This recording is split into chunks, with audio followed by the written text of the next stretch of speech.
Hi hello வணக்கம். இன்னைக்கு நம்ம படத்தோட கதையில் மலையாளத்தில் ரிலீஸ் ஆன நாயட்டு அப்படிங்கிற ஒரு படத்தோட கதையை தாங்க இன்னைக்கு நம்ம பார்க்க போகிறோம். இந்த படத்தோட கதையில் போலீஸ்காரங்க ஒரு 3 பேர் சேர்ந்து ஒரு விபத்தை ஒன்று நடந்துடுறாங்க. அந்த விபத்தில் ஒரு பொலிட்டிக்கல் சேர்ந்த ஒரு நபர் இறந்து போகிறாரு. அதுக்கப்புறம் அதை கொலை பண்ணிட்டாங்க இந்த 3 போலீஸ்காரங்களும் சேர்ந்து தான் அப்படிங்கிற மாதிரி ஒரு பிரச்சனை ஒன்று வருது. அதுக்கப்புறம் என்ன நடந்துச்சு, இந்த 3 போலீஸ்காரங்க அதுலேருந்து வெளியே வந்தாங்களா அப்படிங்கிற மாதிரி இன்வெஸ்டிகேஷன் பண்ணக்கூடிய ஒரு படம் தான் இந்த படம். சேனலுக்கு புதுசாக இருந்தீங்கன்னா மறக்காமல் சப்ஸ்கிரைப் பண்ணிடுங்க. இந்த வீடியோக்கு மறக்காமல் லைக் கொடுங்க. இப்ப நேர படத்தோட கதைக்குள்ள போலாம். இந்த படத்தோட ஸ்டார்டிங் சீன்ல ஒரு ஊருக்குள்ள இந்த கயிறெல்லாம் இழுத்து விளையாடுவாங்க இல்லையா, அந்த மாதிரியான ஒரு விளையாட்டை விளையாடிட்டு இருக்காங்க. இங்க 2 டீம் இருக்கு. அதுல ஒரு டீம் இங்க விளையாடிட்டு இருக்கும்போது அவங்க தான் இந்த டீம்ல வின் பண்றாங்க. அவங்களுக்கான கப்பெல்லாம் அங்க கொடுத்துட்டு இருக்காங்க. அதே நேரத்தில் ஊருக்குள்ள எலெக்ஷனுக்காக சில வேலைகளும் நடந்துகிட்டு இருக்குது நமக்கு காமிக்கிறாங்க. இங்க ஒரு வயசான அம்மாவையும் ஒரு பொண்ணையும் காமிக்கிறாங்க. இவங்க தான் நம்ம படத்தோட ஹீரோ இருக்காங்க இல்லையா, அவங்களோட ஃபேமிலி. அவங்க அம்மாவுக்கு உடம்பு முடியாது, எல்லா வேலையும் நம்ம ஹீரோ தான் செய்யணும். இப்ப கூட துணி துவைச்சிட்டு இருக்கும்போது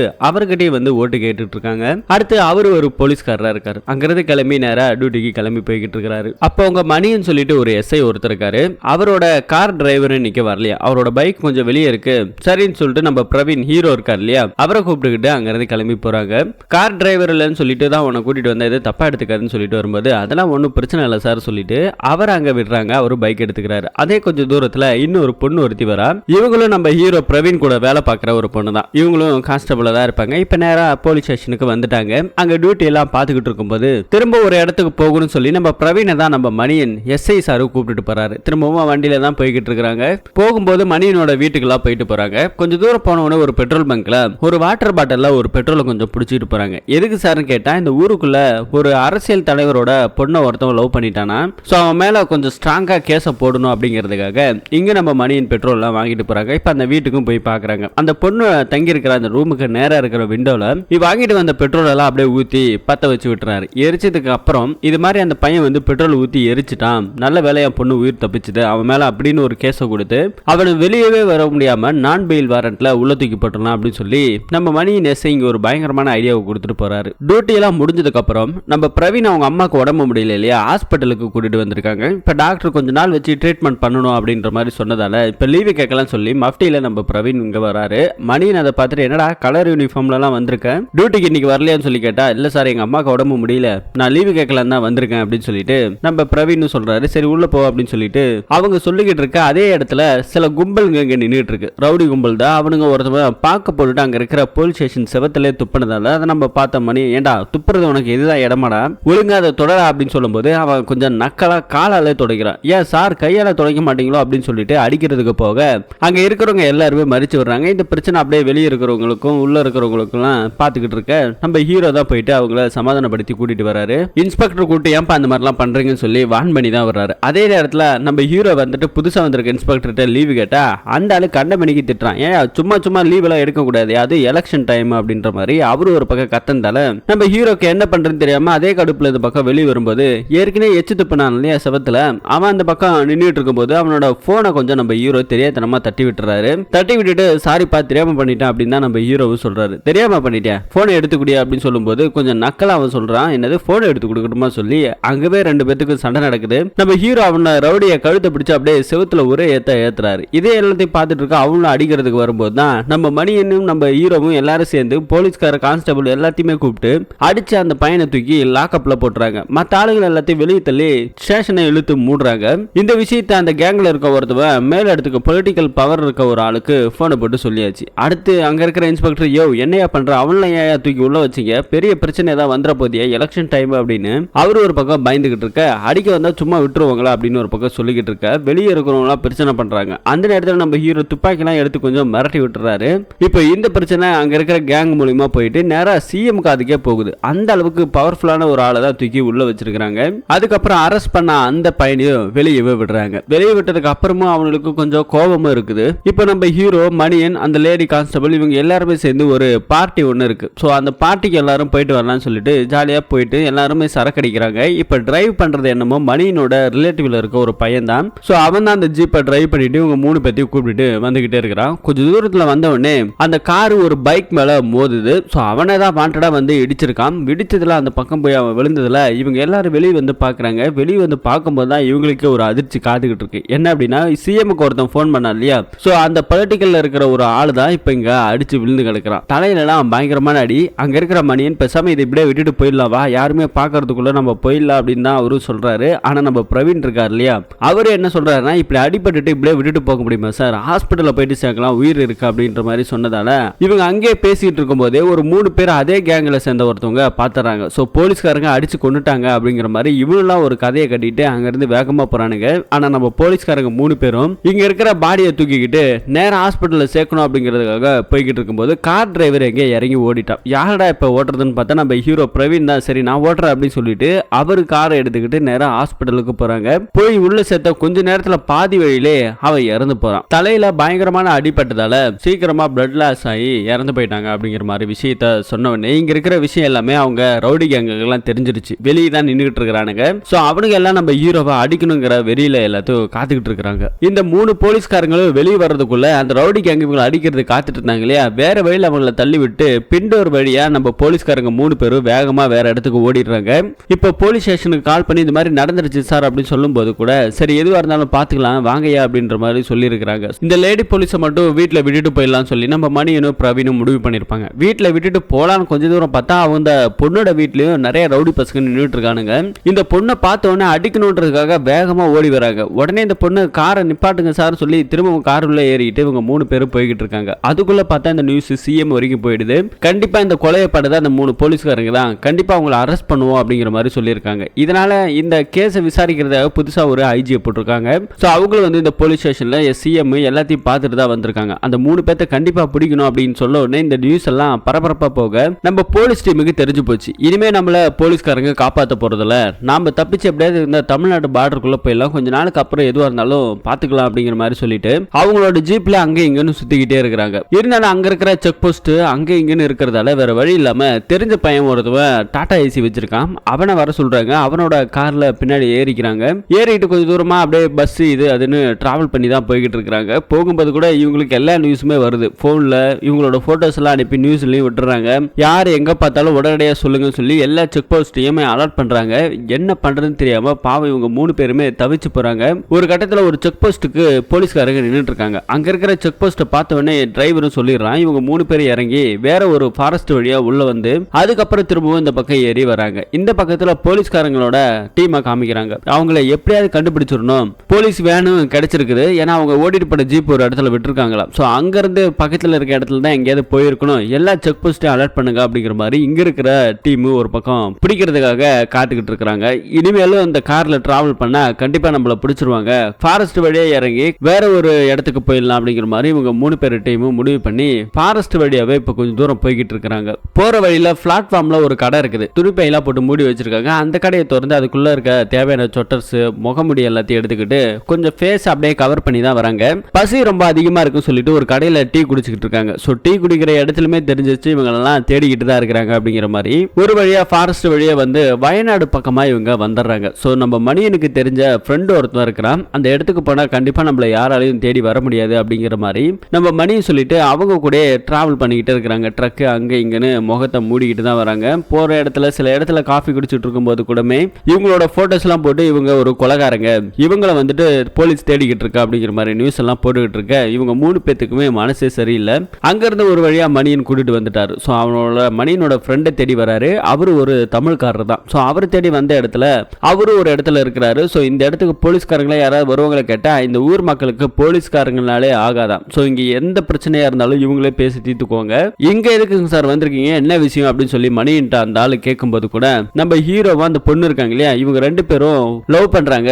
பொண்ணோட அப்பா வந்துட்டு பெரிய ஐஜி. ஸோ அவருக்கு தெரிஞ்ச பிரச்சனை ஆகும் சொல்லிட்டு தான் கொஞ்ச நாளைக்கு இங்க கூட்டு வந்து வச்சிருக்கேன் அப்படின்னு சொல்லும்போது, சார் நீங்க என்ன கொஞ்ச நாள்ன்றீங்க, எவ்வளவு நாள் வேணா தங்கிக்கிங்க, என்ன சௌரியம் கொஞ்சம் பத்தாது, பாத்துக்கலாம் சார் அப்படிங்கிற மாதிரி இவனும் சொல்லிக்கிட்டு இருக்காங்க. அடுத்தது இந்த போலீஸ்காரங்களுக்கு சில இன்ஃபர்மேஷன் வந்திருக்குது. என்ன அப்படின்னா நம்ம 3 பேரோட போலீஸ்காரங்களையும் ஒருத்தவன் டாடாசில வச்சு கூட்டிட்டு வந்தான் இல்லையா, அவனோட இன்ஃபர்மேஷன் எப்படியோ தெரிஞ்சு போச்சு. ஸோ அதை வச்சு அவனை ட்ரேஸ் ஓவர் பண்ணி அவனையும் பிடிக்கிறதுக்காக போலீஸ்காரங்க முயற்சி பண்ணும்போது அவனும் ஒரு கட்டத்தில் மாட்டிக்கிறான். எந்த இடத்துல விட்ட அப்படிங்கிற மாதிரி சொல்லும் போது அவனும் வேற வழி இல்லாம உண்மையை சொல்லிடுறான். விபத்துல இறந்து போனவனோட டெட் பாடியை வச்சுக்கிட்டு அந்த ஆளுங்க எல்லாருமே அரசியல் கட்சிகளை எல்லாமே சேர்த்துக்கிட்டு போராட்டத்தை பண்றாங்க. அந்த போராட்டத்தை கட்டுப்படுத்தவும் முடியல. ஏன்னா கொலை பண்ணவங்களை அரெஸ்ட் பண்ற வரைக்கும் எங்களுக்கு நீதி கிடைக்கிற வரைக்கும் இந்த டெட் பாடியை நாங்க அடக்க பண்ண மாட்டோம், எங்களோட இறப்புக்கு நீதி வேணும் அப்படின்னு சொல்லி அவங்க ஒரு பக்கம் ரோட்ல இறங்கி போராடவும் ஆரம்பிச்சிருக்காங்க. சிஎம்ஓ கண்டிப்பா இன்னும் 2 நாள்ல எலெக்ஷன் வருது, அதுக்குள்ளே அவங்கள பிடிச்சே ஆகணும் அப்படிங்கிற மாதிரி ரொம்ப ஸ்ட்ரிக்டா ஆர்டர் போடுறாரு. போலீஸ்காரங்க எல்லாரும் தீவிரமா தேடிக்கிட்டு இருக்காங்க. நம்ம ஹீரோவோட வீட்லயும் அடுத்து மணியனோட வீட்லயும் அந்த பொண்ணோட வீட்லயும் எல்லா இடத்துலயும் போலீஸ்காரங்கள ஆளுகளை போட்டு வைக்கிறாங்க. அவங்களையும் கஸ்டடியில தூக்கி விசாரிக்க ஆரம்பிக்கிறாங்க. சொந்தக்காரங்க எங்கேயாவது இருக்காங்களா, எங்கேயாவது போறது வரது உண்டா அப்படிங்கிற மாதிரி ஒரு பக்கம் விசாரிச்சுக்கிட்டு இருக்காங்க. இந்த பக்கத்துல வயநாடு பக்கம் தான் அந்த ஆளு டாடா ஏஸ்ல இறக்கி விட்டுருப்பான். ஸோ அதுக்கப்புறம் தான் அவங்க ஃபாரஸ்ட் வழியா வந்திருப்பாங்க. ஸோ அங்க இருக்கிற போக்குவரத்து எல்லாத்துலயுமே கான்டாக்ட் பண்ணி கேட்கும்போது அதுல ஒருத்தவன் சார் என்னோட ட்ரக்ல தான் அவங்க வந்த மாதிரி தெரியுது அப்படின்னு அங்க ஒரு ஆள் சொல்லிடுறா. எந்த கிராமத்துல இறக்கி விட்டுன்னு கேட்டா நம்ம ஹீரோ இப்போ 3 பேர் இருக்காங்களே ஒரு வீட்டுல, அங்க இருக்கிற பக்கத்து கிராமத்துக்கு போலீஸ்காரங்க வந்துட்டாங்க. அங்கேயும் திருவிழா நடந்துகிட்டு இருக்கு. இந்த லொகேஷன்ல தான் அவங்க இறக்கி விட்டுருக்காங்க. ஸோ கண்டிப்பா பிடிச்சிடலாம் சார் அப்படின்னு ஒரு பக்கம் போலீஸ்காரங்க ட்ரெஸ் ஒர்க் பண்ணிக்கிட்டு இருக்காங்க. இன்னொரு பக்கத்துல அந்த பொண்ணு இருக்கா இல்லையா லேடி போலீஸ், அவளுக்கு வந்துட்டு பீரியட்ஸ் வந்திருக்குது. ஸோ என்ன பண்றதுன்னு தெரியாம முழிச்சுக்கிட்டு இருக்க அங்க இருக்கிற தமிழ்காரரு துணியை எடுத்து கையில கொடுத்துட்டு போறாரு. இதை பார்த்துட்டு இருக்க நம்ம பிரவீனுக்கு சரி பாவன்றதுக்காக திரும்ப ஃபாரஸ்ட் வழியா இறங்கி அந்த ஊருக்குள்ள இருக்கிற இடத்துக்கு முகமுடி கொஞ்சம் லைட்டா போட்டுக்கிட்டு அங்க வந்து பேடெல்லாம் வாங்கிட்டு தேவையான பொருள் எல்லாம் வாங்கிட்டு ரிட்டர்ன் போயிட்டு அந்த பொண்ணு கிட்ட கொடுத்துருக்காங்க. கொடுத்துட்டு அடுத்ததான் அன்னைக்கு நைட்டு அங்கவே அப்படியே கொஞ்சம் நேரம் போகுது. நம்ம மணியின் வேற ஓவரா ட்ரிங்க் அடிச்சுக்கிட்டே இருக்கிறாரு. மனசு சரியில்லை, நமக்கு இப்படி எல்லாம் நடக்கும், நம்ம யார் கண்டோம் அப்படிங்கிற மாதிரி ஒரு பக்கம் பேசிட்டு இருக்காங்க. அடுத்த நாள் காலையில காமிக்கிறாங்க. நம்ம 3 பேர் போலீஸ்காரங்க சேர்ந்துக்கிட்டு பக்கத்துல இருக்க ஒரு அருவியில குளிக்கிறதுக்காக போயிருக்கிறாங்க.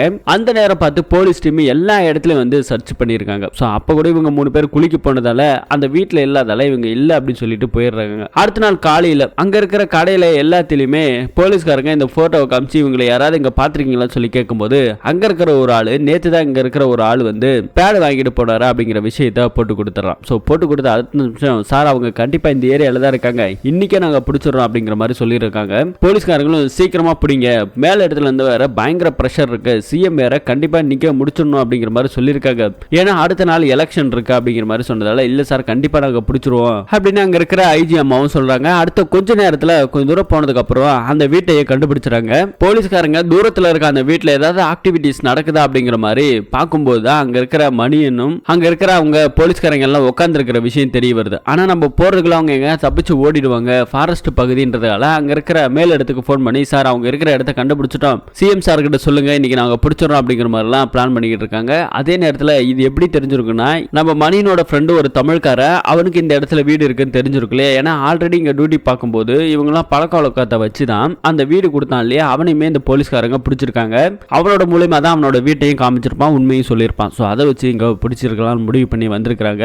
இப்ப அந்த வீட்டுக்குள்ள என்ன நடக்குதுன்னு நமக்கு காமிக்கிறாங்க. மணியன் இருக்காரு இல்லையா, அங்க சரக்கு அடிச்சிட்டு இருக்காரு. சரி நான் போயிட்டு பக்கத்துல குளிச்சுட்டு வந்துடுறேன், இங்கே இருங்க அப்படின்னு சொல்லிட்டு அவர் ஒரு பக்கம் போறாரு. அதே நேரத்தில் இங்க இருக்கிற அந்த லேடி கான்ஸ்டபிளும் நம்ம ஹீரோ பிரவீனும் இங்க உட்கார்ந்து இருக்கிறாங்க. போலீஸ்காரங்க அங்கிருந்து பதுங்கி வராங்க. அந்த வீட்டுல ஒரு நாய் வளர்ப்பாங்க. அந்த நாய் குலைச்சு சத்தத்தை கேட்டு இவங்க உஷாராயிராங்க. அங்கிருந்து வேகமா கிளம்பி எல்லாரும் ஒரு பக்கமா ஓட ஆரம்பிக்கிறாங்க. போலீஸ்காரங்க துரத்திக்கிட்டே வராங்க. நம்ம ஹீரோ ஒரு பக்கம் ஓடுறாரு. இங்கதான் ஒரு பயங்கரமான சம்பவமும் நடக்குது. என்ன அப்படின்னா நம்ம மணியன் குளிக்க போறோம்னு சொன்னார் இல்லையா, அவர் குளிக்க போகல, அங்க போயிட்டு மன உடைச்சல்ல தூக்க மாட்டி இறந்திருக்கிறாரு. ஸோ அவருக்கு கீழே ஒரு போன் ஒன்று இருக்கு. அந்த போன்ல ஏதோ வீடியோ ரெக்கார்ட் பண்ணியிருக்காரு. அதெல்லாம் பார்த்து அழுதுகிட்டு இருக்க இந்த லேடி போலீஸ் அதை பார்த்து அழுதுகிட்டு இருக்காங்க. அடுத்த கொஞ்ச நேரத்தில் போலீஸ்காரங்க எல்லாருமே சுத்தி ஒழிச்சு போட்டு நம்ம ஆளுங்களை அரெஸ்ட் பண்ணி கூட்டிட்டு போறாங்க. ஸோ இந்த பையன் இறந்து போயிட்டான் சார் அப்படின்னு ஒரு பக்கம் போலீஸ்காரங்க மேல இடத்துக்கு இன்ஃபார்ம் பண்றாங்க. ஆனா அதுக்குள்ள மேல இடத்துல ரொம்பவே பிரச்சனை அதிகமா இருக்குன்னு சொல்லிட்டு இவங்களை 3 பேர்த்தையும் அரெஸ்ட் பண்ண மாதிரி ஒரு டம்மி செட்டப் பண்ணிருக்காங்களே. இந்த நேரத்தில் இப்படி பண்ணா எப்படி அப்படின்னு ஒரு பக்கம் அவரு போன் போட்டு திட்டுறாங்க. உங்களை யார் அதுக்குள்ள இந்த மாதிரி பண்ண சொன்னாங்க சொல்லி இந்த பொம்பளை வேற ஒரு பக்கம் கத்திக்கிட்டு இருக்கு. சரி இப்ப என்ன பண்றதுன்னு தெரியாம ஊருக்குள்ள எல்லாரும் தூங்குற சமயமா பார்த்து இந்த டெட் பாடி அப்படியே இங்க இருந்து தூக்கிட்டு போய் ஃபாரஸ்ட் வழியா தூக்கிட்டு போயிடலாம், எதுவா இருந்தாலும் போலீஸ் கஸ்டடியில வச்சுதான் இவங்க இறந்துட்டாங்க அப்படிங்கிற மாதிரி நம்ம பிளான் பண்ணிடலாம் சொல்லி நைட் டைமா பார்த்து இங்க இருக்கிற டெட் பாடி அப்படியே இவங்க போலீஸ்காரங்க எல்லாரும் சேர்ந்து தூக்கிட்டு போறாங்க. நம்ம ஹீரோவும் சேர்ந்தே தூக்கிட்டு போறாரு. பாவம் அந்த லேடி போலீஸ் அழுதுகிட்டே வருது. இப்ப ஒரு வழியா இங்க வந்து இறங்கினோடனே போலீஸ் ஜீப்ல அந்த டெட் பாடி ஏற்றி இவங்க 3 பேர்த்தையும் அரெஸ்ட் பண்ணலான்னு போகும்போது நம்ம ஹீரோ ஏறும்போது மணியன் கிட்ட இருந்ததுல ஒரு போன், அதை நம்ம ஹீரோ தான் எடுத்து வச்சிருப்பாரு. அந்த போன் இப்ப கீழே விழுது. அதை பார்த்த உடனே இன்னொரு போலீஸ்காரர் எடுக்க வருவாரு. அவரை தள்ளி விட்டுட்டு அந்த போனை மட்டும் எடுத்துக்கிட்டு வேகமா ஓடுவாரு. எவ்வளவோ தப்பிச்சு முயற்சி பண்றாரு. அந்த போன்ல இருக்கிற ஒரு எவிடன்ஸ் ஒன்னு இருக்கு. ஸோ அந்த எவிடன்ஸ் காட்டி தப்பிச்சலாம் முயற்சி பண்ணாலும் இருந்தாலும் நம்ம ஹீரோவை மடக்கி பிடிச்சிடுறாங்க. அதுக்கப்புறம் அந்த போன்ல இருக்கிற வீடியோ ஃபுட்டேஜ் ஓபன் பண்ணி பார்க்கும்போது தான் இறக்கிறதுக்கு முன்னாடி மணியன் இருக்கார் இல்லையா, அவரு ஒரு விஷயத்த சொல்றாரு. என்ன அப்படின்னா நாங்க வந்துட்டு அந்த விபத்தை ஏற்படுத்தல, என்னோட கசின் பிரதர் தான் அந்த வண்டியை ஓட்டிட்டு போனாரு, என்னோட ரிலேட்டிவ் தான் அவரு ஓட்டிட்டு போய் தான் அந்த வண்டியை இடிச்சிட்டாரு. அது அந்த பைக்காரனை தான் வந்து நேரா இடிச்சிட்டான். ஸோ அவர் இறந்துருந்தாலும் இதுக்கான காரணம் வந்துட்டு ஓட்டிட்டு போன என்னோட ரிலேட்டிவ் பையன் தான். ஸோ அவன் அங்கிருந்து இறங்கி ஓடிட்டான், நாங்க யாருமே அதை பண்ணல அப்படின்ற மாதிரி ஒரு பக்கம் ஒரு வீடியோ எடுத்திருக்கிறாரு. அது இல்லாம இந்த கொலைக்கு எங்களுக்கு எந்த சம்மந்தமும் கிடையாது, பொலிட்டிக்கல் பவரை வச்சு இது எல்லாத்தையும் பண்ணிட்டு இருக்காங்க சொல்லி ஒரு வீடியோவை ரெக்கார்ட் பண்ணியிருக்காரு. ஸோ இந்த வீடியோவை கண்டிப்பா கோர்ட்லயே எங்கேயோ சப்மிட் பண்ணா இவங்களுக்கு நிரபராதிங்கிற பட்டத்தை கிடைக்கிறதுக்கான வாய்ப்பு இருக்குது.